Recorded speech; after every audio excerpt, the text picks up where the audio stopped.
우리에게 믿음의 비밀을 말해줄 사람이 있다면 바로 아브라함일 것입니다.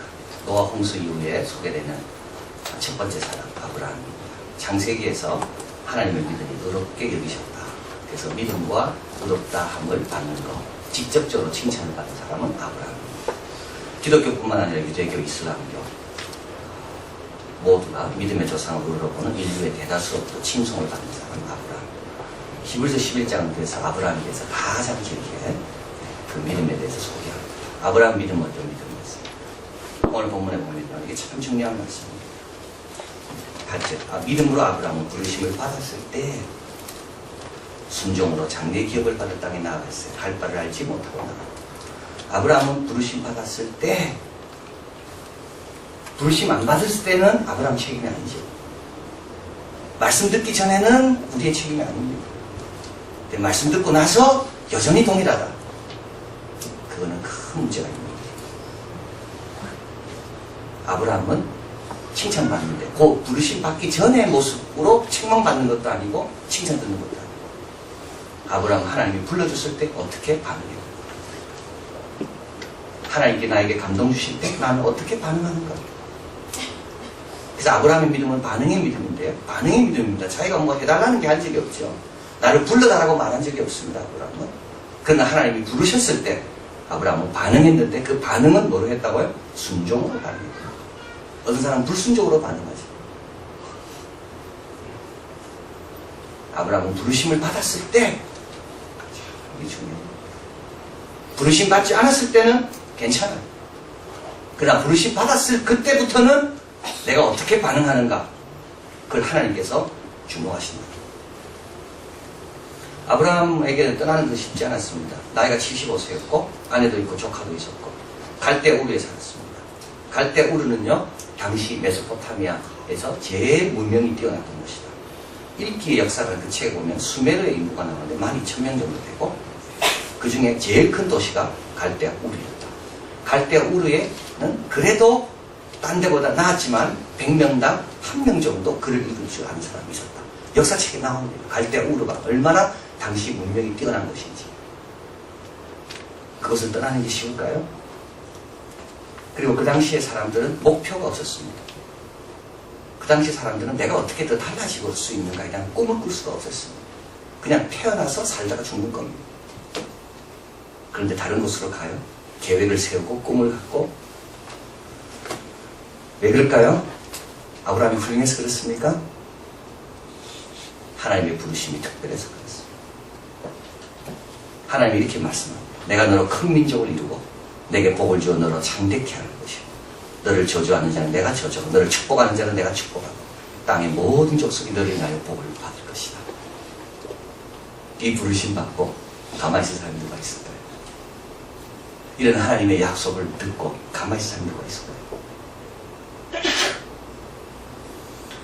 그 씨는 가슴에 꽂혀 무성하게 자랐다 라는 표현이 있습니다. 고든 맥도날드가 인생의 중간 궤도를 수정하라는 그 책에서 이 말을 인용합니다. 그 씨는 가슴에 꽂혀서 멈추는 게 아니라 계속 자랍니다. 어떤 말이 계속 살아서 잊혀지지 않는 것. 그 말들이 가슴속 깊이 자리 잡아 관심과 행동을 불러일으키는 것. 그 씨가 가슴에 꽂혀서 무성하게 자랍니다. 스티브 잡스가 펩시콜라 일하고 있던 존 스킬리에게 애플 사러 와달라고 요청했다고. 스컬리는 이를 받아들이지 않았습니다. 이때 스티브 잡스는 이렇게 말했답니다. 당신의 남은 생일을 설탕물 만들 때 보낼 것이냐 아니면 세상을 바꾸는 우리를 도와줄 것이냐. 씨가 가슴에 꽂혔고 스컬리는 이게 무성하게 자라서 펩시콜라를 떠나서 애플을 사러 왔다. 아브라함이 하나님 말씀 들을 때 어떻게 들었을까요? 그냥 듣지 않았습니다. 그래서 세 가지가 있어야 된대요. 씨가 가슴에 꽂혀서 무성하게 자라려면 세 가지가 있어야 된대요. 첫째, 말씀해주는 분이 누군가를 좀 알아야 돼요. 야, 이게 그분의 말이다. 이러면 그게 그냥 가슴에 꽂힙니다. 내가 정말 좋아하는 분의 말이다. 내가 존경하는 분의 말이다. 가슴에 꽂혀요. 하나님의 말씀입니다. 가슴에 꽂혀야 되는 거예요. 두 번째는 상황이에요. 상황에 딱 맞아야 되죠. 세 번째는 가슴의 민감성. 예민해야 돼요. 이게 왜 이런 상황을 주셨는가? 이 말씀의 뜻이 뭔가? 수세기 동안 걸쳐 단단하게 형성된 문화의 장벽을 뚫고 들어오는 이 말씀, 문화적으로 얽매 있는 굉장한 힘을 깨뜨리는 이 말씀, 이게 가슴에 딱 꽂힌 거. 잊을 수가 없다. 자고 깨면 또 생각나고 또 생각나고 점점 자라게 돼요. 그리고 아브라함은 이 성령을 소멸치 않았습니다. 하나님의 부르심에, 하나님의 축복의 약속에 순종으로, 믿음으로 반응했다. 그래서 믿음의 조사는요, 이것부터 시작하는 거. 내가 어떻게 반응하는가? 순종으로 반응하는 거. 아브라함은 그리고 나서 떠나게 됩니다. 그리고 이제 오늘 본문에 보면 장막에 거했다는 말씀이 나와 있죠. 한번 볼까요? 9절 같이 있습니다. 믿음으로 저가 외방에 있는 것 같이 약속하신 땅에 우거하여 동일한 약속을 유업으로 함께 받는 이삭과 야곱으로 더불어 장막에 거하였으니, 이 장막이란 말이 참 중요합니다. 아브라함은 가나안 땅에 갔습니다. 가나안 땅에 가보니까는요, 자기에게 발붙일 만한 땅도 없는 겁니다. 거기도 온갖 우상을 섬기는 그런 문화들이 형성되어 있어요. 그래서 아브라함이 어떻게 됩니까? 장막 치고 가는 겁니다. 아브라함 돈 있었습니다. 금도 많았고. 그래도 아브라함은 장막에 거한다고 해요. 이게 무슨 뜻인가요? 세 가지로 보통 이야기합니다. 그의 기쁨은 하나님과 교제였고, 그렇게 큰 기쁨을 가지고 있기에 작은 것에도 만족할 수 있었다. 여러분, 작은 것에 불만스러운 사람은요, 이거 문제가 많은 겁니다. 하나님과의 교제에 만족이 있는 사람은 작은 것에도 만족합니다. 장막이 어떻습니까? 하나님과 지금 교제하고 있는데. 또 장막에 간다는 것은 하나님의 경영하신 지휘실터가 있는 성을 말할기에, 그런 관점에서 보니까 사라져가는 집은 그렇게 관심 이유가 없는 겁니다. 하나님이 지으시고 거하실 그 성의 관점에서 보니까 이거는 다 사라진 거예요. 마지막으로 나는 지금 훈련받아야 되기 때문에. 자, 이게 열쇠죠. 훈련받아야 되기 때문에. 아브라함이 가나안 땅에 들어가면 끝인 줄 알았습니다. 그래서 오늘 본문에 보면 약속의 땅이라 되어 있습니다. 그죠? 약속하신 땅에 우거하여. 가나안 땅이 아니라 약속하신 땅. 약속하신 땅은 어떤? 그 땅에서 약속의 자녀로 성장하는 곳이 약속하신 땅입니다. 약속이 이루어지는 것이 아니라 그 약속이 이루어지기 위해서 내가 어떻게 연단받고 훈련받아야 되는가. 그 땅이 약속의 땅인 겁니다. 그래서 아브라함이 가나안 땅에 딱 들어가서 끝인 줄 알았는데 새롭게 깨닫는 겁니다. 떠난다고 바로 영광의 자리에 들어가는 건 아니구나. 영적으로 거듭난다고 바로 면류관을 받는 건 아니구나. 사망에서 생명을 옮겼다고 바로 유업을 받는 게 아니구나. 훈련을 받아야 돼요. 훈련을 받으려면 깨어있어야 되고, 깨어있으려면 장막에 거해야 됩니다. 믿음으로 거했다 되어 있습니다. 믿음으로. 하나님께서 장막에 거하면서 훈련받으라 할지라도 아브라함은 떠나지 않았습니다. 그 장막에서 하나님 주신 약속의 사람이 되기 위해서 훈련받습니다. 그래서 아브라함은 깨어있었습니다. 이삭을 바치라 할 때 아브라함은 늘 음성을 듣고 깨어있었어요. 왜냐하면 장막에 거했기 때문에. 악어와 씨름하는 것을 가리키는 것 선생님이 이야기했는데요. 악어와 이제 씨름하는 우리 사람들, 그래서 이제 관광객들이 오면 내가 악어를 어떻게 이기는가, 악어를 어떻게 둘러엎는가, 이제 그거 이제 하는, 그걸 가리키는 선생님입니다. 물었습니다. 인터뷰하는 선생님이요. 악에게 물린 적이 없냐고. 보통 당신이 가리킨 사람 가운데 악에게 물린 적이 없냐고. 그 사람 말은 한 6년에 한 번은 꼭 물린대요. 왜냐하면 5년 동안은 깨어있다가 6년쯤 되면 악을 쉽게 생각한다는 거. 그때는 꼭 물린다는 거. 훌륭한 선수는 만족하는 법이 없다. 훌륭한 신앙인은 절대 만족하지 않는다. 장막에 거하기를 자처한다. 왜냐하면 더 성장하고 더 깊어지고 더 높아지고 싶기 때문에. 근데 그건 뭐가 있어야 된다고요? 믿음이 있어야 돼요. 아브라함은 믿음으로 장막에 하나님께서 장막에 거하라 했지만 감사함을 거는 거예요. 왜 장막입니까? 내 떠났는데 그게 아닙니다. 장막이 나에게 유익입니까? 나는 장막에 거합니다. 마지막으로 아브라함의 믿음은요, 더 나은 본향을 사모하는 믿음입니다. 우리 10절 같이 있습니다. 이는 하나님의 경영하시고 지으실 터가 있는 성을 바랐음이니라. 그리고 또 한번 볼까요? 16절에 보고 저희가 이제는 더 나은 본향을 사모하니 곧 하늘에 있는 것이라.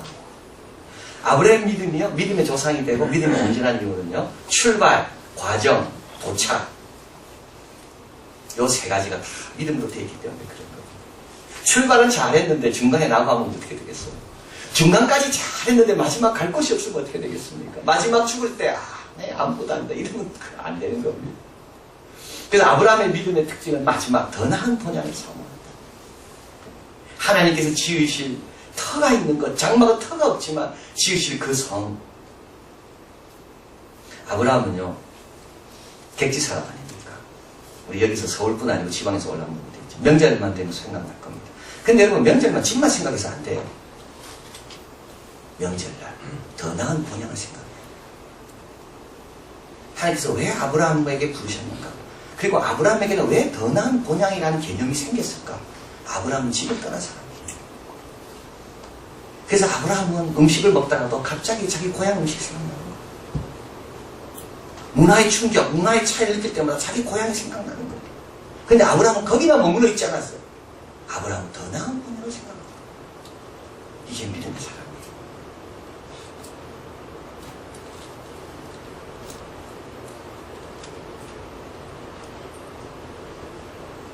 이 땅에 어려움이 있고 모순이 있습니다. 그럼 이 땅에서 다 해결 못 받습니다. 이 땅에서는 장막이 그어야 돼요. 그러나 괜찮아요. 왜냐하면 하나님 나라에 짓고 계시는 성을 바라보기 때문에. 이게 아브라함 믿음의 비결인 겁니다. 아브라함은 이 땅에서 더 많은 걸 누릴 줄 알고 출발했는데 하나님께서 장막만 허락하시고 장막을 허락하시면서 지나다 보니까 더 나은 본향이 있다는 것을 깨닫게 됩니다.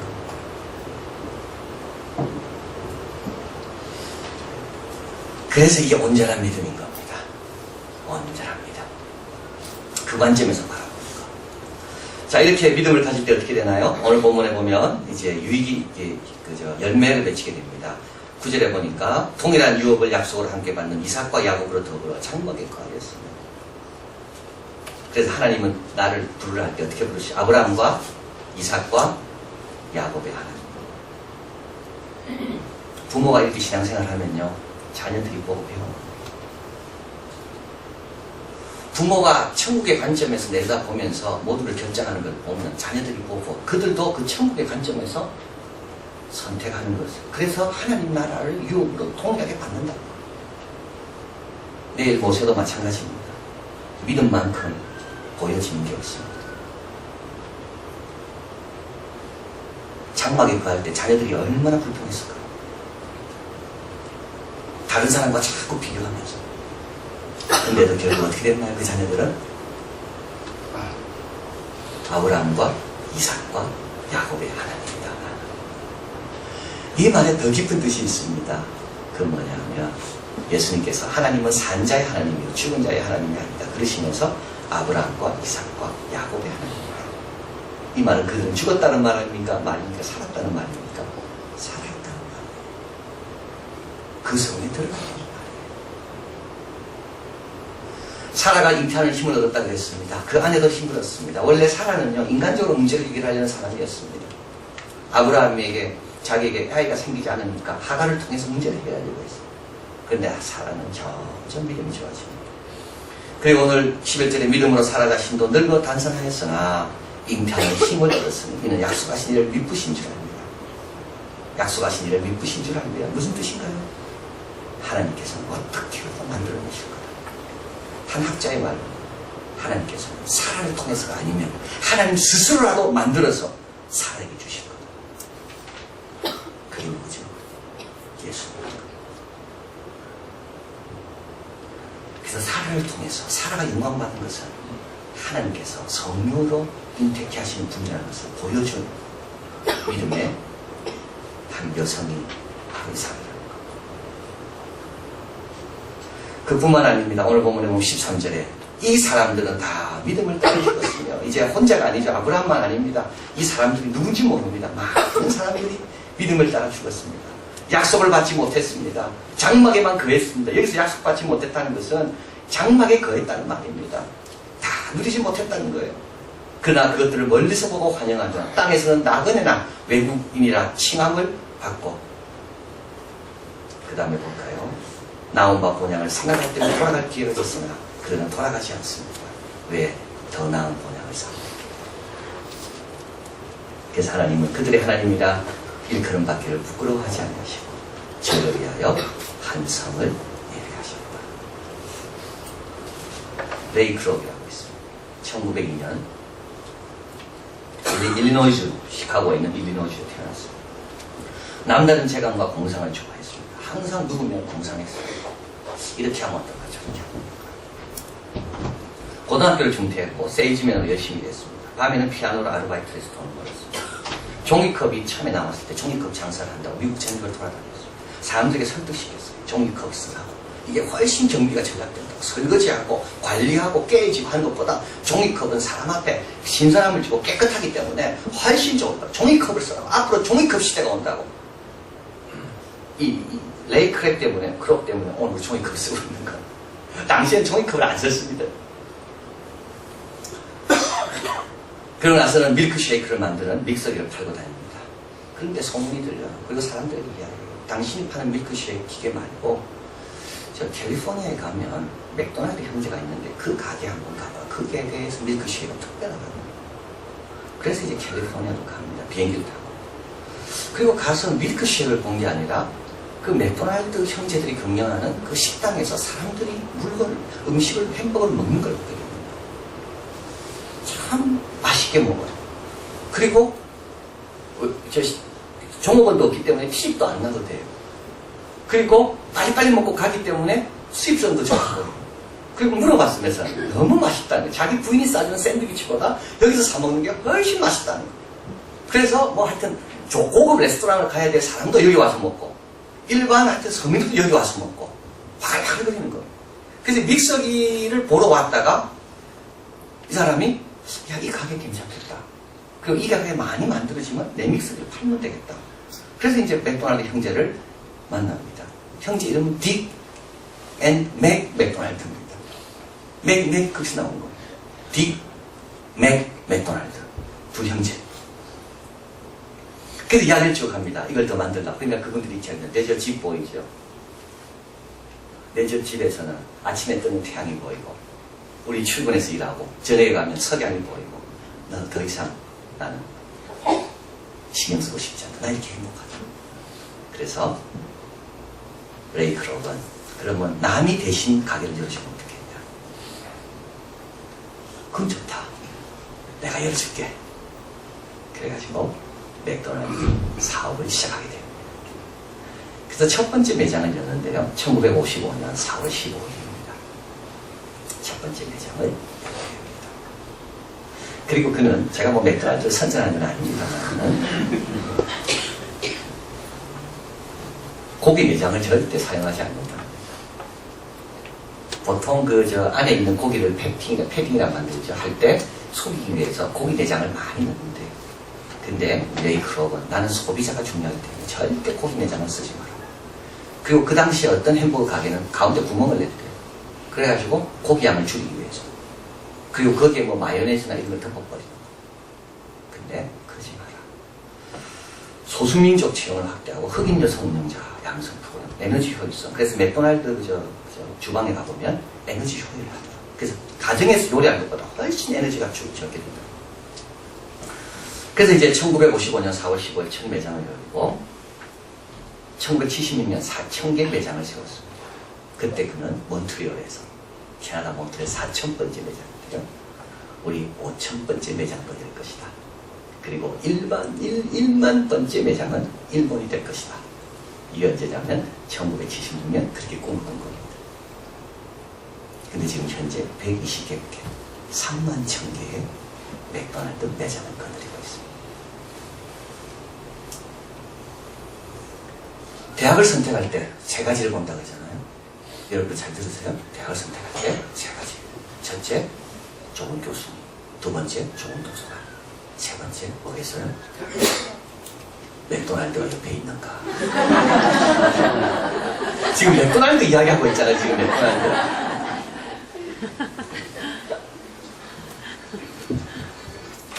그가 제일 좋아하는 문구가 있습니다.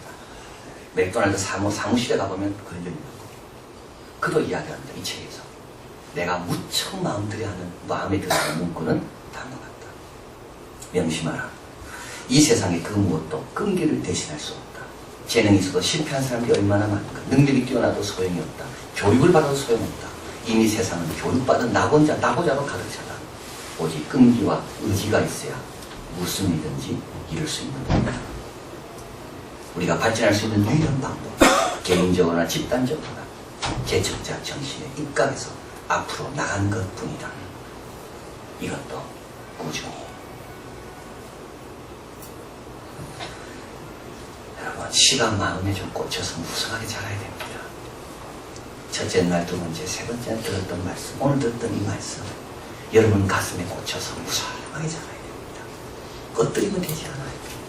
기도하세요. 하나님, 나에게도 아브라함처럼 견딜 수 없는 그 약속과 그 축복과 그 말씀을 나에게 달라고.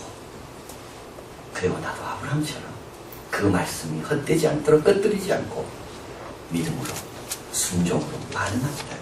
겁내지 마시고 갈 바를 알지 못했지만 나간 겁니다. 그리고 가보니 장막이 있다 할지라도 낙담하지 않고 하나님과의 교제를 더 즐기고 하나님의 관점에서 더 보기를 배우고, 그래서 마지막에는 어디로 들어가요? 더 나은 본향으로 다 들어가게 됩니다. 그리고 나 혼자가 끝나지 않습니다.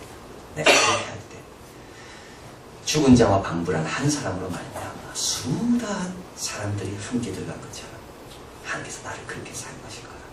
기도하실 때 맥도날드가 31,000개 매점을 열었다면 하나님, 나도 그보다 더 한 열매 맺는 그런 믿음의 신실한 종이 되게 달라. 잘 견디게 달라. 앞으로만 나가고 인내하게 달라. 그럴 때 아브라함과 사라를 통해서 역사하신 하나님께서 우리를 통해서도 역사하실 줄 믿습니다. 기도하겠습니다.